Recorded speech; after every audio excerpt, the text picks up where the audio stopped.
बच्चे वैकेंसीज कितनी आएंगी, नौकरी कैसी है, मैं आपको बता दूं कि नौकरी वही कर सकता है जो ग्रुप डी का मन बना के बैठा है, वरना तो हर किसी को कोई ये सोचे कि सरकारी नौकरी है और मैं तो राजा बन के रहूंगा, ऐसा नहीं है। ग्रुप डी की नौकरी वही कर सकता है जो मैं ये सोचे कि मैं कुछ भी कर सकता हूँ, बस सरकारी नौकरी हो, तो वही ग्रुप डी की नौकरी कर पाएंगे। ये मेरे शब्द आज के हैं, जब आप नौकरी करोगे तो ये फील करोगे, ठीक है। क्योंकि देखिए ग्रुप डी अगर नाम लगा है तो आपको काम कुछ भी करना पड़ेगा, और हालांकि इसमें भी कुछ ट्रेड होते हैं कि भाई इसमें कर सकते हो, इसमें कर सकते हो, तो फिर अपनी उनमें से चुन लेना कि मेरे लिए बेहतर ये है, ठीक है। वो तब आएंगी जब फॉर्म आएंगे, ठीक है। फॉर्म कब आएंगे उसके बारे में बात कर लेता हूँ। वैकेंसीज कितनी आएंगी, तो वैकेंसीज मैं आपको बताऊं भाई, पहले अगर मैं एनटीपीसी की बात करूं, ये एनटीपीसी की वैकेंसी 2019 में 35,000 थी, 35,277। ये अगर घट के अब 11,000 आई हैं, तो मैं कह सकता हूं करीब करीब 1/3 वैकेंसी हो गई।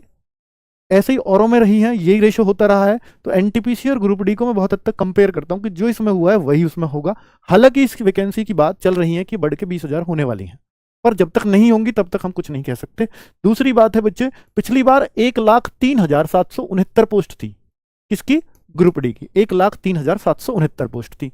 अब अगर मैं इसका 1/3 करने लगूं तो करीब करीब 30 से 35,000 वैकेंसीज बैठती हैं, जो अगर ये एनटीपीसी की तरह से आई, उम्मीद यही बताई जा रही है, 30-35,000 वैकेंसीज आप मान के चल सकते हो।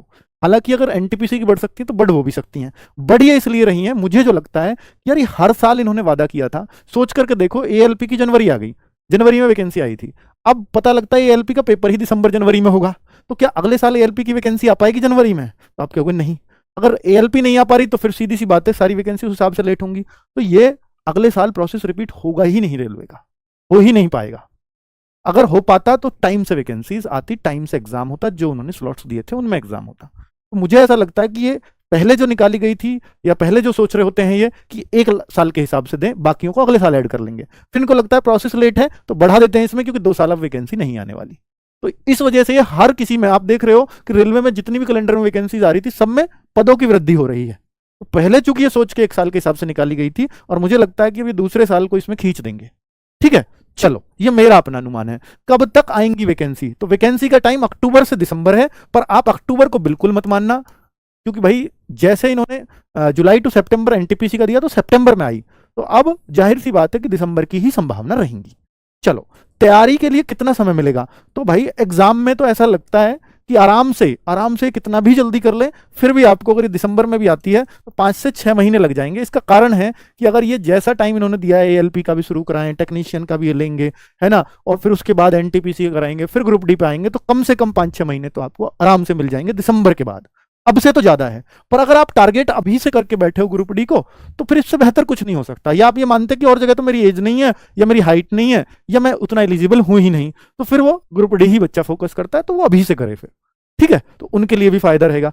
साथ में योग्यता क्या रहेगी, तो भाई योग्यता बच्चों को बड़ा कंफ्यूजन है। एक तो इसमें योग्यता पता है पिछले साल ये रही थी, पिछले साल।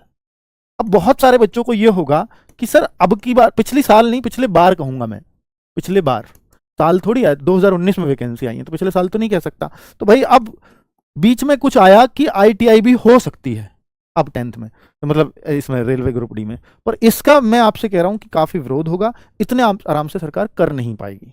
तो मैं ये मानता हूं कि 95% चांस है कि 10th पास से ही नौकरी आनी है, 5% चांस है कि ये भी एड ऑन हो जाए, जिसके चांस बहुत कम है, ठीक है। ये रही पूरी मतलब अब तक की बात।